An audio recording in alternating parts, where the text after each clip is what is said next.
Hi everyone, Tashi Delay. Welcome everyone to Tibet Climate Crisis talk series after a really long time. And I also would like to welcome two of our speakers, Pema Doma, an Executive Director of SFT, and Tenzin Chuki, Senior Researcher of Tibet Watch. Tashi Delay.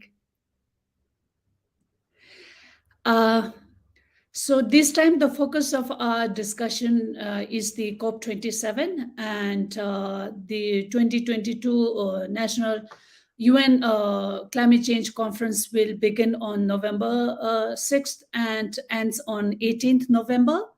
The COP27 will be convened in Sharm el-Sheikh, Egypt, and it is the 27th meeting of the Conference of the Parties to the UN Framework Convention on Climate Change.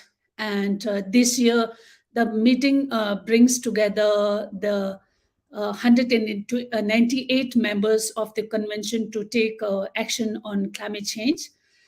During the meeting, the country representatives discuss issues such as climate change mitigation, adaptation to the environment impact caused by climate change, and also on financing to support the developing countries in their effort to move away from fossil fuels and become more resilient to the impacts of climate change. This year, like every year, Tibet delegates from outside Tibet attends the UN climate change conferences and to raise the climate change issues in Tibet at the global level. And today we will discuss more on the subject. Before we start our discussion, we will watch a short video.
Thank you.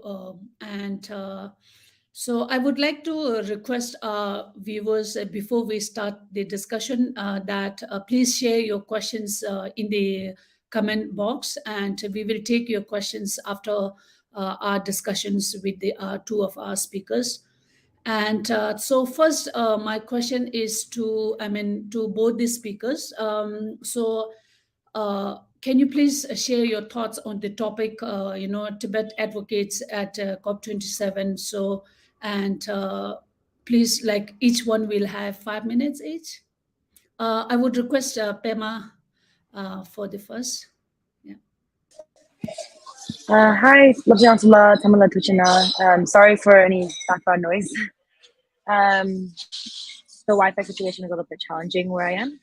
As Sultan Ansela mentioned, my name is Bemadoma, and I'm from Students for Free Tibet, and I'll be joining the team of delegates attending COP27 in Sharm el-Sheikh in Egypt this November.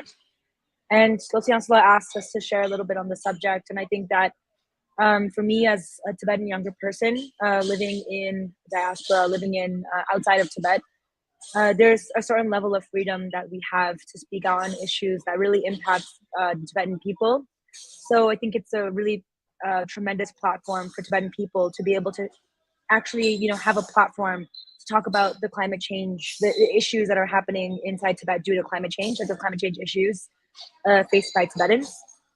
And in particular, just there's going to be more time to have like a longer discussion, but I wanted to raise that this year as we go to COP27, it's just kind of a huge reminder that there are so many Tibetans inside Tibet who aren't able to join platforms like COP. And, for example, one Tibetan comes to mind named Anya Sengda, and, he was a climate activist and advocate inside Tibet. But it's not really even fitting to call him an activist because he wasn't, going out with the purpose of activism. He was just living his own life, his identity as a nomad. Part of his identity is to live on the land and protect the animals. And what Anya Sengda had done was organize his community to combat illegal poaching of endangered Tibetan species. So this act that Anya Sengda took was extremely brave. It's part of a greater discussion. Indigenous people around the world make up less than 5% of the global population, but they also protect over 80% of biodiversity around the earth. So what does that protection of biodiversity look like? It looks exactly like the action that Anya Sengda took inside Tibet. And for that action, Anya Sengda was charged with provoking trouble by the Chinese government and is sitting in jail. Like while we are all at COP in November, his voice will be barred from entering that space. He'll be sitting in a prison cell for the same actions that many of us find very brave and honorable. So I think when you think about the Tibet climate crisis from that context, like it being a crisis of both climate change and also a crisis of colonization, we can really start to understand why it's so important to have a group of delegates that are going to COP from diaspora, from outside of Tibet. And so I am extremely honored to be part of that team. And I think that as Shukla will also share, we will all do our very best to represent Tibetans around the world, and especially Tibetans inside Tibet while we are in Egypt. And I'll just save more additional points for the discussion that we continue to have. Thank you, Pema. Can I request Chuki? Yeah, thank you, Luxanzela, for inviting me for this very important event. On behalf of my colleagues at Tibet Watch, I would like to wish Tash Delek to everyone. So regarding the topic Tibet advocates at COP27, I think it's really significant that we continue our advocacy for the Tibetans inside Tibet who are bearing the brunt of the climate crisis. Since 1992, the year when the Tibetan government in exile observed the International Year of Human Rights and Environment, we know that there's been a continued advocacy by many Tibetans before us. So, we are in 2022, and over the years, the global heating has only worsened. So last year at COP26, for the first time, it was a joint briefing that Tibet support groups and Tibetan-led groups jointly issued to highlight the climate crisis inside Tibet. So although the level of freedom in Egypt will not be the same as it was in Glasgow, our continued presence there is really important. So I'm honored to be part of that group, much like all the non-governmental organizations, scientists, and children, and advocacy groups who are not political parties, but still making their concerns and voices heard outside these important venues. I think that for Tibetans whose own country still remains under occupation, it is an important moral responsibility that no matter how small our voice is there. So these are my thoughts on being there in November in Egypt for COP27. Thank you, Chiki. And so I think I would like to ask my first question to Pema. So you also talked about in terms of environment defender in Tibet, like Anya Senda, and then you briefly mentioned about colonialism in Tibet. So I mean, we also focused on lack of representation in UN climate change conferences, and lack of Tibetan representation over there. So I mean, to my question to Pema is that how is illegal occupation and colonialism relates to the environment degradation in Tibet? Yeah, thank you for the question, Ansula. So many of you guys who are joining the talk today may have heard of Tibet before, maybe a little bit familiar with Tibet. And one thing that I think surprises a lot of people is that Tibetan, Buddhism has been in Tibet for several thousand years, and pastoralism, nomadism, has been part of Tibetan culture for over 10,000 years. So actually, one of the most significant aspects that define and shape the culture of Tibetan people is the the pastoralism, the nomadic way of life. And so several decades, maybe about just over 6 decades ago now, the Chinese government occupied Tibet and changed tens of thousands of years worth of history of how the Tibetan people live their way of life. And so I think since 1959, we've seen the impacts of colonialism on Tibet. And I would say one of the most stark examples of that is that the Tibetan way of life has worked very symbiotically with the environment, has created a very healthy plateau for not just for Tibetans, but for billions of people around the world. Although when you think about Tibet in the scale of the world, it's not necessarily that it is a big country, but in terms of the whole Earth's landmass, it's about 2% of the global landmass. Yet when you think about the glaciers inside Tibet, and when you think about the rivers that Tibet's glaciers produce, they actually provide water security for nearly 1/5 of the world and food security for over half of the world. So when you think about, for tens of thousands of years, the Tibetan people, particularly indigenous nomads, have been protecting and living harmoniously in a way that not only mitigates the impacts of climate change, but even actually boosts the environment in Tibet. And then when you see 1949, 1959, and 60s, 70s, 80s, the policies that China has implemented inside Tibet, everything as recently as silencing Tibetan climate defenders and indigenous people, to building dams and the deforestation that's happened inside Tibet.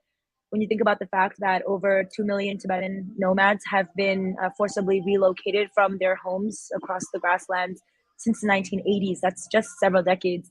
While those millions of nomads have been living on those grasslands for for over 10,000 years, and in the past several decades, so many of them have been forcibly evicted from their homes. That's when you can start to see that that's a policy of colonialism, forcing Tibetan nomads out of the lands that have been their indigenous homes for thousands of years. And then you can see, for example, something that's really interesting that is not very well known is that 1/5 of the world's soil carbon, so carbon that's being held in soil, is actually inside Tibet. So as desertification happens inside Tibet, part of which is caused by global climate change, but a large part of it is directly caused by policies of the Chinese government. These carbon emissions that are coming out of the soil, it's unprecedented in Tibet. So you can see how the policies of colonialism and and then the impacts of climate change kind of go hand in hand, and how the Chinese government's attempts, the policies the Chinese government have enacted inside Tibet have been a complete climate failure and have resulted in the exacerbation of climate change inside Tibet, which have led to increasing insecurity of water security and food security for billions of people around the world. I hope that's a good answer. Yeah, thank you. Thank you, Pema. And so my next question is to Chwiki. And in the beginning, you also talked about your first, experience and participation at the COP26 at Glasgow. And so, can you please share us briefly your experience of advocating for Tibet and its environment at COP26, and how was your experience? What are the challenges that you face, and in future, what do you think we need to change when we attend coming COP meeting? Sure. So ahead of before COP26 happened, Tibet Watch, along with many other Tibet support groups, were discussing about climate crisis and how we can best make our voice about the scientific findings of the Tibetan people, bearing the cost of climate crisis heard. But then, before the actual event started, there was a really disturbing news because a billboard that was prepared by Free Tibet, the campaign group, highlighting the third pole, which is a term that scientists use to describe the cryosphere of Tibetan plateau. So the billboard said that nearly 2 billion people depend on water, which have their source in Tibetan glaciers. And the billboard highlighted that the third pole is melting, that there is no Tibetan representation at COP26. That billboard was to be displayed outside the COP26 venue, but then just a few days before it was to happen, I think it was global media group, global outdoor media, they pulled off what they had initially agreed because they said it is too political. So you have scientific findings highlighting the importance of climate crisis in Tibet. Every single fact on that billboard was taken off because it's too political. So, that's how it is for Tibetans. But then the thing is that the result of such censorship in even outside China, even if the scientists, have overwhelmingly produced consensus on this finding, is that it doesn't get heard across. So if that billboard was to be there, then so many passerbys in cars who walk by would learn this fact about third pole and Tibet and Tibetans, and how it still remains largely ignorant as a fact. So COP26 started off as that for me, but then regardless of what happened, I, along with Bema, Lobsang, and then Dechen and a few others, we were all there doing our best through panel discussion, protest, media interviews, advocacy inside the COP venue to make a case for Tibet's environment and its relevance to the downstream countries. So overall, I think COP26, our advocacy was, we did it really to the best possible, level we could have reached. But because Tibet still remains occupied, we don't have a negotiating table. We are only registered as as groups who are attending there, participating. So that's the cost that we will still see in COP27, because we are only going there as as not as a representative, official representative recognized by the UN, but we are still going. Um, and earlier this year, United Nations General Assembly also passed a resolution recognizing right to a clean environment as a universal human right. And only 8 countries, if I'm not wrong, abstained from voting for that resolution, and China was one of them. So you have a country who doesn't recognize right to clean our environment as a universal human right, but then that country is producing carbon emissions at the rate that we know is driven by an unsustainable economic system. So, and not only that, the Intergovernmental Panel on Climate Change said in its report that colonialism and its ongoing legacy are driving, exacerbating, actually, to use the correct word that they mentioned in the report, exacerbating the vulnerability of human and ecosystem.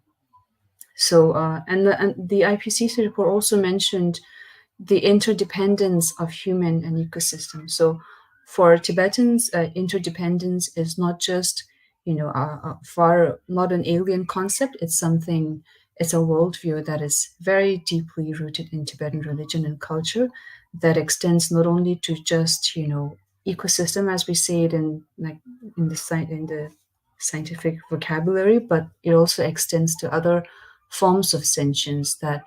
So you have Buddhism and Pen, and these worldview are not respected by the Chinese government. And there are policy which persecutes Tibetan environmental defenders. We have heard the story of Anya Senda, as Pamela mentioned, but then you also have policies that persecute environmental groups, language protection groups under the name of underworld forces. So when you have government and authorities in power who do not recognize the worldview of Tibetans that is fundamentally grounded in a philosophy that we now are seeing in scientific reports, then the Tibetan environmental crisis is only going to get worse. So to make a case for the Tibetan climate crisis, the world really needs to know that what Tibetans have been saying and advocating for decades is rooted in reason, and that they need to be listened to, and that Tibetan indigenous knowledge should be included, respected, and at all levels of political decision making. So we are outside Tibet, but then we are doing the best we can to amplify that fact. Thank you, Chuki. And also, I think with the Pema, you were also at the COP26, and you also had the experience of interacting with many youth leaders during the COP26, and you have also appeared in TV shows and media interviews and participated in a climate march with the youth. So, I mean, can you please also share us, I mean, your experience and how you felt the role of youth and their impact on the global climate movement? Yeah, I think in Glasgow when we were there for COP26, one of my biggest takeaways. It was my first time attending COP. One of my biggest takeaways was that there are so many young people in particular, and so many indigenous people in particular, who really understand the plight and the suffering of Tibetan people inside Tibet, the way that they've been completely cut out from the climate discussion, while they're still also on the front lines of climate change. And I found that it was very disheartening, as Chukila said, to be silenced in so many ways. Everything from the billboard to not having a seat at the negotiation table. Even the Tibetan government in exile attended COP, but they're not given a seat at the table the way that any other country, no matter how big, how small, how corrupt, how terrible their human rights violations are. They're all given a seat at the table to discuss climate change. Yet the Tibetan government in exile, who represents one of the frontline communities that protects a climate resource that gives life to billions of people, are denied a seat at the table. I think in those senses, it was extremely disheartening to see how Tibet was cut out of the conversation. But on the flip side, as I was saying, I think one of my biggest takeaways was that while there's so many people who don't know about the Tibet climate crisis, many of those people were actually also very open to learning about it. There are many climate activists and also indigenous frontline defenders from around the world who were so were welcoming Tibetans with open arms and just wanting to learn about the Tibet climate crisis. And one instance was there was many indigenous groups that had worked together to create a platform to talk about issues being faced by frontline impacted communities, indigenous communities. And when they heard about the Tibet climate crisis, they actually invited, myself as a Tibet representative to speak at one of their indigenous forums. It was the People's Summit Indigenous Forum. And I mean, it was just amazing to see, like, after I spoke and shared about the Tibet climate crisis, so many young people and so many indigenous people came up to me, and so many allies came up to me to say that what's happening in Tibet, it's ridiculous that they didn't know about it, and that so many people don't know about the climate crisis in Tibet. But I think that kind of the feeling of solidarity was really extended by those groups. And so I hope that this year at COP27 and moving forward, there can be more and more opportunities to build solidarity amongst young people, amongst indigenous folks, amongst impacted and frontline communities being affected by climate change. So that was my experience at COP26. Yeah, I think I also agree on what Pema said. That I mean, even from like my experience, I think sometimes we say a lot that Tibet Third Pole is really important. It's the lifeline of Asia.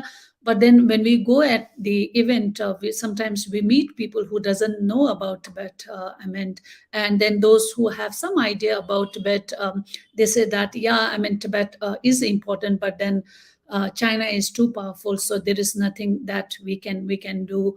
So I think to my question to Chuki is that I mean still I mean why do you think that the world community, I mean they should pay attention on Tibet, and no, what do they really need to know about Tibet, and why the issues on climate change in Tibet should be discussed and include in the global climate discussion. So the question was, why do the world still don't know about Tibet climate crisis? What the question is, why do the world still needs to pay attention on Tibet, and why Tibet should be in the global climate discussion? Okay. The climate crisis in Tibet, is interrelated to climate crisis that is happening on Earth. So the melting of glaciers happening in Tibet is also caused by the soot particles, so the aerosol particles that are deposited on the Tibetan glaciers. So these, particles that are emitted by polluting industries come from places outside Tibet. So, and these, air particles travel, these air pollutants travel in the atmosphere, and then they, settle on the glaciers, and then those get heated up at a level that we know is 2 to 4 times, faster than the global average. So, what's happening inside Tibet is also related to the polluting industries outside Tibet. And it may seem very far, Tibet, but then we know from what happened with COVID that when it initially started as a very small, mysterious virus news that is somewhere far in the east, but then we know that it has shaken up completely our way of life. So I think if there was any lesson to learn from pandemic, it is that we live in a deeply interdependent world, that steps as small as staying 2 meters away from someone during during your infected period saves people life. But then that's at the level of saving human to human life. But then when we're thinking about climate change, we also have to extend that same logic to non-human forms of resources upon which our own lives depend. So if the polluting industries emit aerosol particles that deposit on the Tibetan glaciers, which is also mentioned in scientific reports, then we need to pay attention that we might be also worsening, we might also be inadvertently playing a part in heating up the global average temperature. and the result of which we know that for Tibet it affects nearly a quarter of the world's population. So that's one thing to speak in terms of scientific facts. But the other thing is that if the world doesn't know that much about the climate crisis happening inside Tibet, they might, I think, have maybe a better chance of knowing about the dismal record of human rights happening inside Tibet. And then if you know about human rights situation inside Tibet, then that should not be divorced from the environmental rights. Humans and environment depend on each other, and they shape each other. We know that human activities caused climate crisis. So the world needs to know that that when we are talking about a heating planet, we hear, as we saw earlier in that short documentary, short video clip earlier, that we hear about the Arctic, we hear about the islands, but then those are but then Tibet is at the elevation where the hot air rises to. So when you have a frontline voice like that, you really need to pay attention to how it is like to live at the hottest temperature. So yeah, I think protecting and advocating for the human rights of the Tibetan people is also related to protecting Tibet's environment and protecting Tibetan environment. And those Tibetans who protect environment is also related to advancing the human rights of the Tibetan people. So these are interrelated. Yeah, I think that's why I think. Sure, Tricky. I mean, you talked about human rights and critical situation inside Tibet. So, and then my question continues with the Tricky, and the question is that, I mean, what are our demands from the Chinese government in terms of climate policy in Tibet? So, what should be the, I mean, what should be the the changes that we demand from Chinese government, and so what are the climate policy that we see and we hope to have some changes from the Chinese government?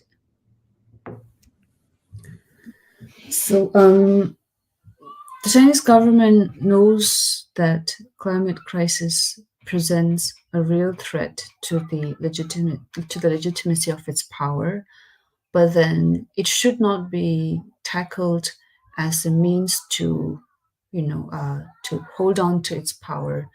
The policies that the Chinese government unleash in Tibet have real human costs.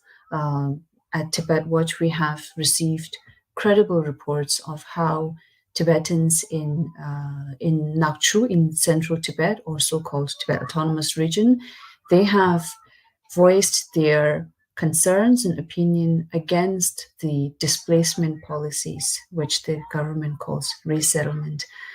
In June, there was a Chinese official report saying that at least around 17,000 Tibetans from Nakchu will be, quote unquote, relocated 250 kilometers south to Lhoka.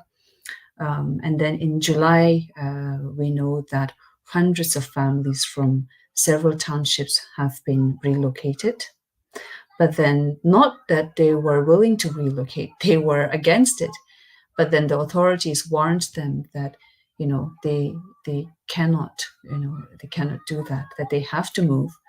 What the cost of, this, is that you have a sustainable way of life that is really beneficial to the ecosystem, to the nutrition of the soil, and most importantly, you have a way of life that we have long forgotten. Those of us who live in urban centers or fringes, you have those people who know what it means to have like food sovereignty, that way of life is being wiped out, and then their voices are not being listened to, and they are being threatened that they cannot say these things to the to the wider world, or especially the Tibetans outside Tibet.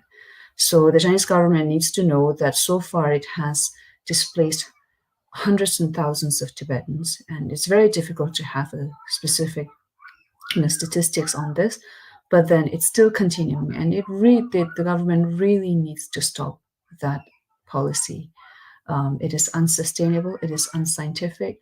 International and Chinese scientists have, repeatedly called out this as unsustainable policy.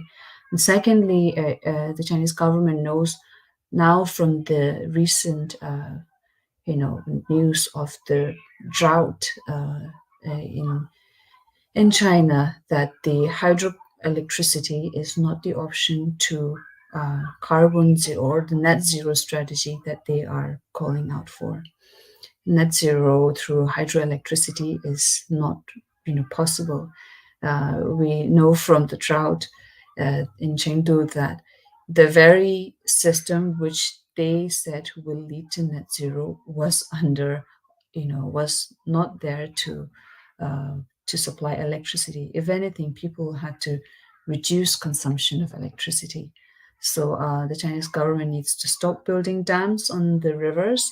It has so far dammed almost all the Tibetan rivers, and they are still damming rivers and displacing people. In Namdo, we have a 19 Tibetan monastery called Atsok Monastery. The monks and residents of that valley have appealed to local authorities to not displace them, because the government wanted to build a hydropower station, but then still they are going to go ahead with that plan. So you have hundreds and thousands of nomads continuing to be displaced. You have, a 19th century Tibetan monastery displaced to build hydropower stations. That really speaks to how Tibetans are fundamentally, not in power to have a say in the decisions that are large scale, that will affect their whole lives and the future generations. So when we are talking about climate policy, it is not just in terms of achieving targets, but also really looking in different perspectives through the religion, culture, and way of life of its different people, and how that can be a strength to build a resilient ecosystem. So the Chinese government needs to really learn from its mistake. Thank you, Chuki. I mean, I think you highlighted very two important issue in first the displacement of Tibetans, and then hydropower system. And I think China really should pay attention on these issues, and then only I think we can say that even though China has been seen as a global climate action champion, but then in practical terms it's very hard to see in Tibet. I want to continue with the COP27 planning, and aims and objectives, or what we expect. And so my question is to Pema, and the thing is that how will, from your experience, and how do you think that COP27 would be different from COP26, and what are your expectations? And so can you share a bit on that? Thanks, Subhansula. And I think Chugila mentioned a bit earlier about the team from last year. And I think last year in Glasgow, the team was, we saw a lot of strengths of having different backgrounds. People like Subhansula, who has a PhD in, I believe, environmental research. And we had researchers like Chukila and Pamela from ICT. And Bishop Pamela as well from TPI. And so this year, I think we wanted to have similar strengths as well. Some folks coming from policy or research backgrounds, and some from advocacy and activism backgrounds. and also having like a youth presence. So this year's team in Egypt at COP27 will similarly have a bit of diversity and lots of different skills.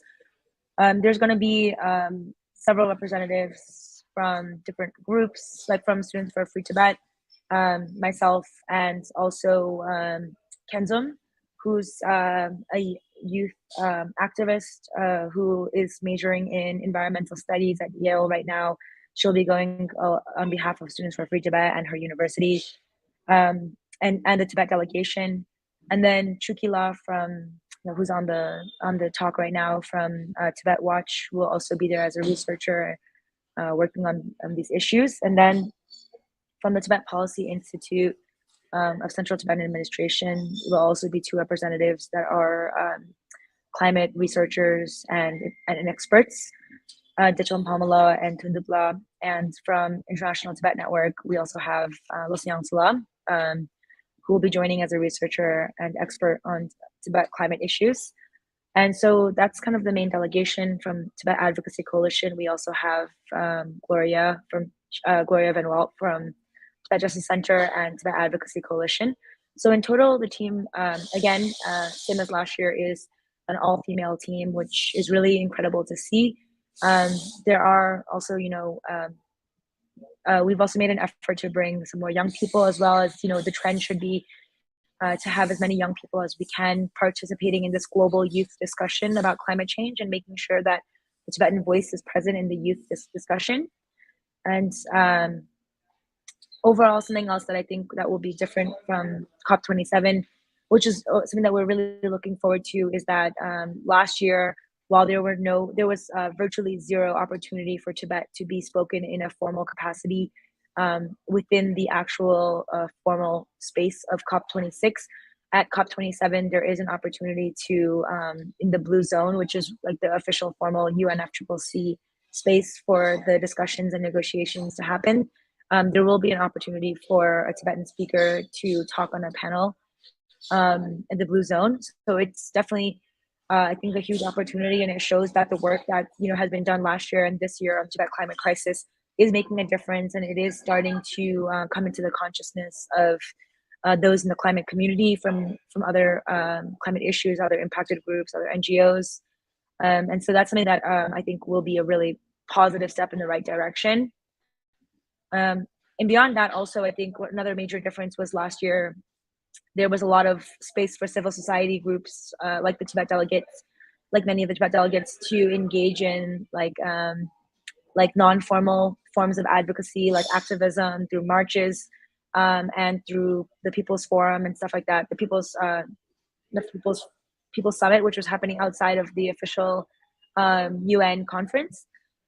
And so I think this year, as Chukila mentioned, with COP being in a country like Egypt, it's not very clear how much of those opportunities will exist outside of the formal official conference. So those, I think, will be some of the main differences that everyone is keeping an eye on and trying to maximize the ways in which we can bring Tibet to the forefront of many discussions as possible.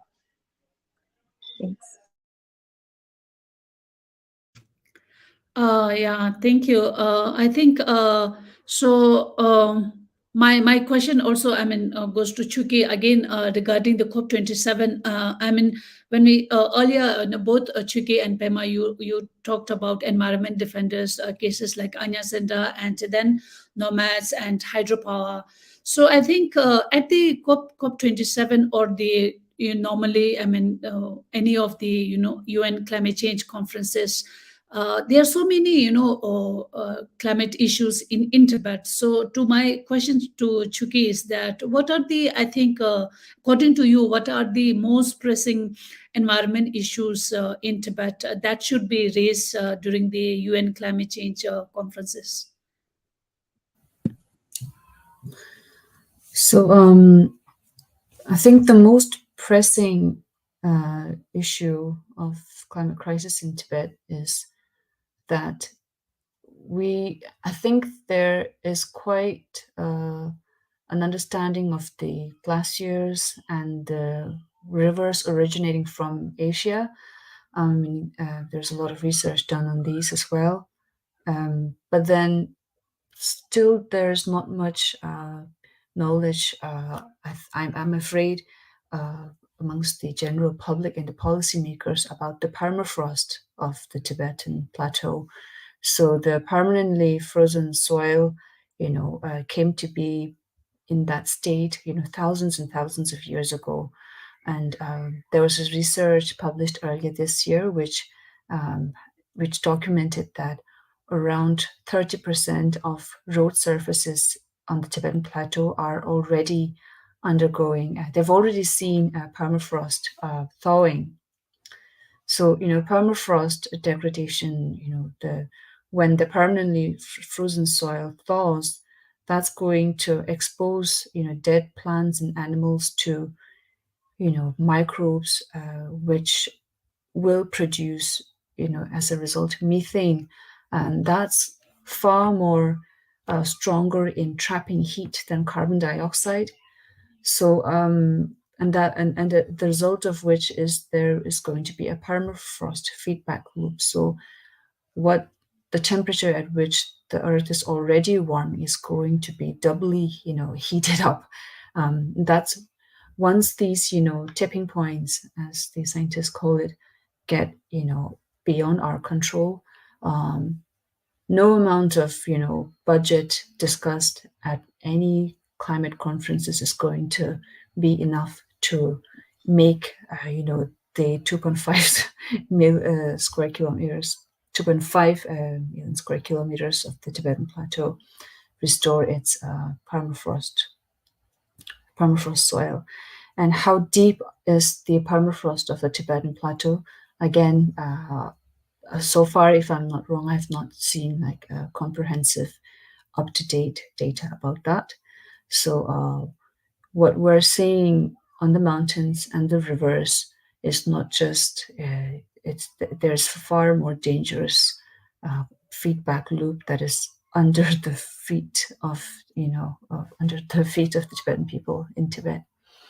So the most pressing environmental issue in Tibet, in addition to what we already know so far, I'm afraid, is the permafrost feedback loop.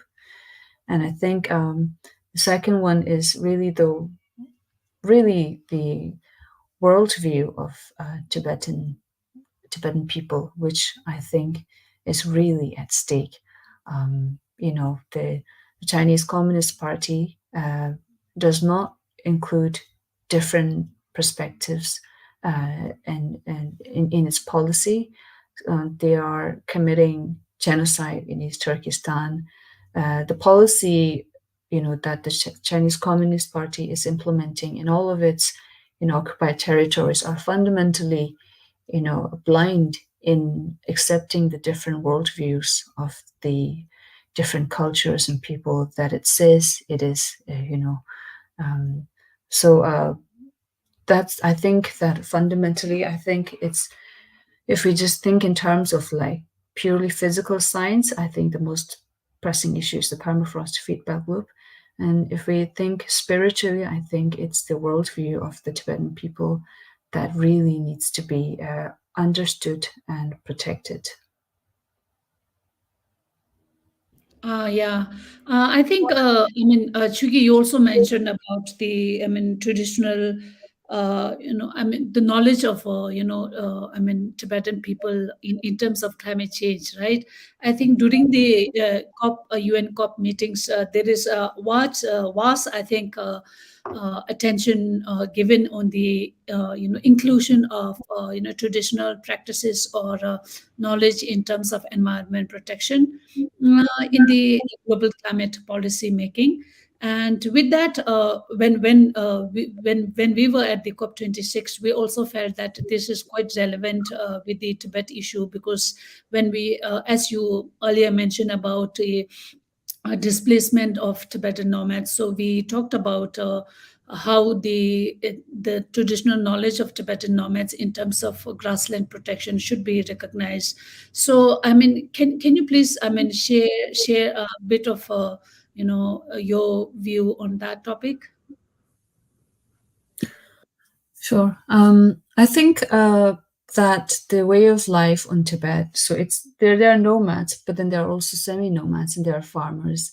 And the ecosystem is not uniform. Even the grassland is not uniform. Even the mountain ranges and everything is different. So each valley have their own way of adapting to the very sensitive climate of Tibet that has evolved for over thousands of years. And the way in which they have been able to adapt to the ecosystem is to be very flexible and to be in tune with the changing seasons. For the Tibetan nomadic lifestyle, I think they, they never lived an atomic lifestyle. The grassland, it's an open homeland. They shared it, Fundamentally, they had a very flexible and wide, just very open, very different way of looking at what is like home and homeland and how we should share. So in that sense, when they are suddenly forced to move to these like socialist villages, as the Chinese government calls, that's, everything, the way of life change, even, philosophically. So, this is my home and I stay here from winter to summer to the rest of my life. Whereas how they used to live is that they just go, with the changing seasons, higher up the altitude when in summer and lower when during the winter with their herd of livestock. So in that, but they had everything they really ever could, and I don't mean that they are not modern or anything. That even nomadic pastoral lifestyle is changing. They also need access to modern facilities, but then the scale and the abruptness with which the Chinese government is implementing is that the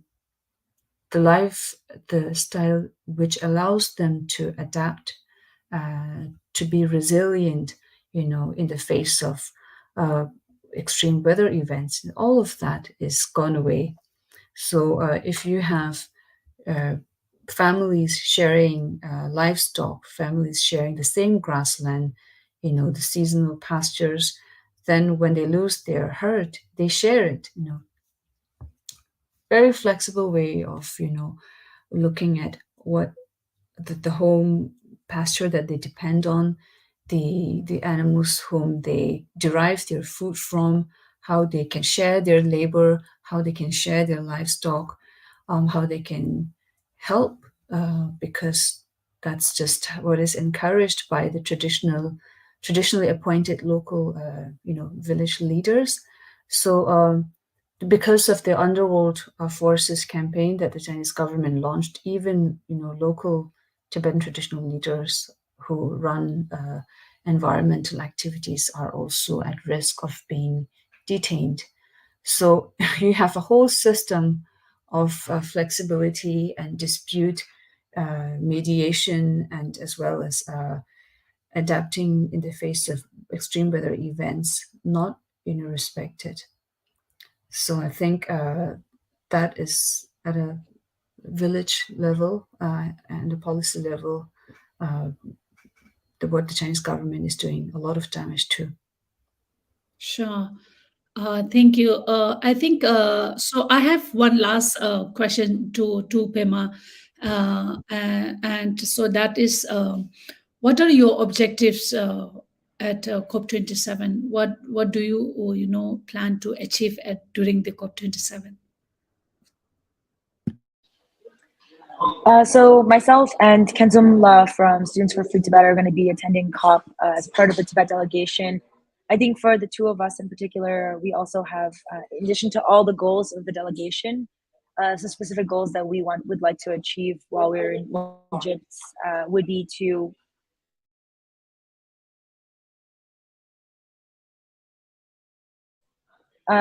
to ensure that the youth voice is being heard, and ensure that indigenous voices from inside Tibet, indigenous nomads, as well as Tibetan impacted communities and frontline defenders of the climate, that their voices are heard.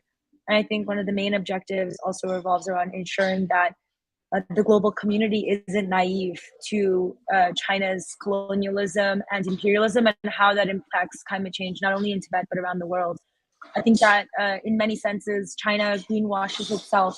They try to be seen as a climate change mitigating champion in some way, and it's almost warped or almost disgusting the way that they try to like wrap themselves in green and make themselves seem like the solution to the US's polluting problem or the US's climate problem.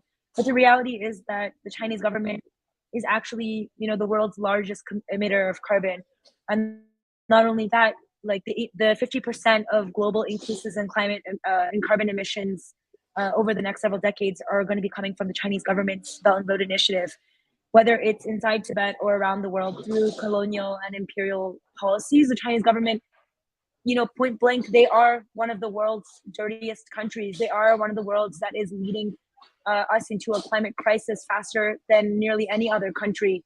And meanwhile, Tibetans inside Tibet who are trying to ring an alarm on this, who are trying to take a stand not only for themselves but for people living around the world, because climate change impacts every person.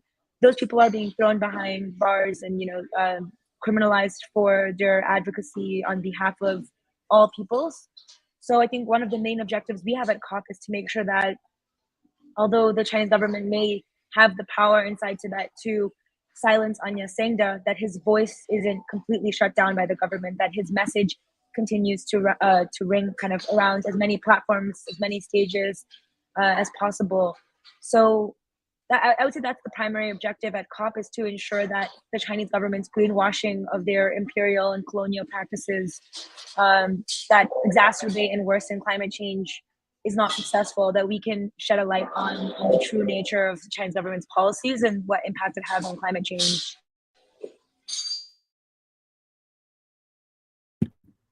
Thank you so much, Pima and Chwiki, for sharing your experience and knowledge on Tibet climate crisis and the past experiences of COP26.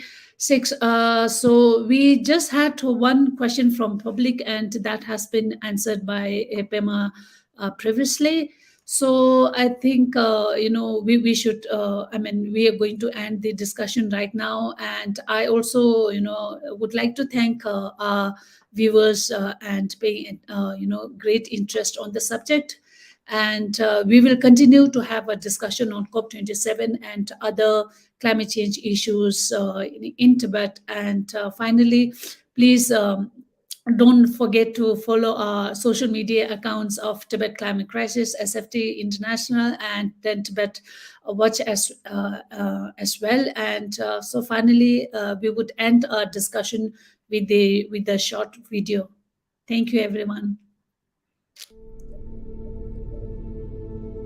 This blue planet is only our home. Next 1 decade or 2 decades, I will go.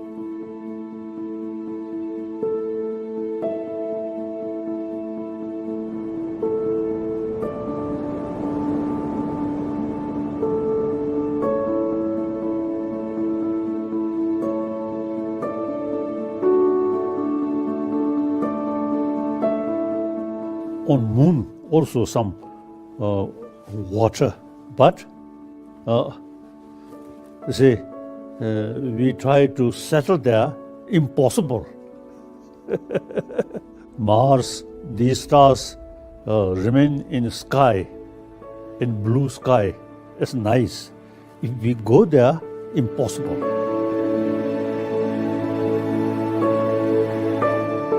In India, vegetarianism in 1,000 years. In the West, you see, too much eat meat.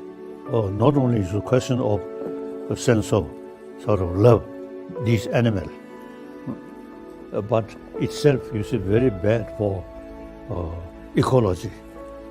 Of course, we Tibetan also a non-vegetarian, but we decided most of our monastic institution now stop serving meat. For health viewpoint also, vegetarian is very, very suitable. Very good.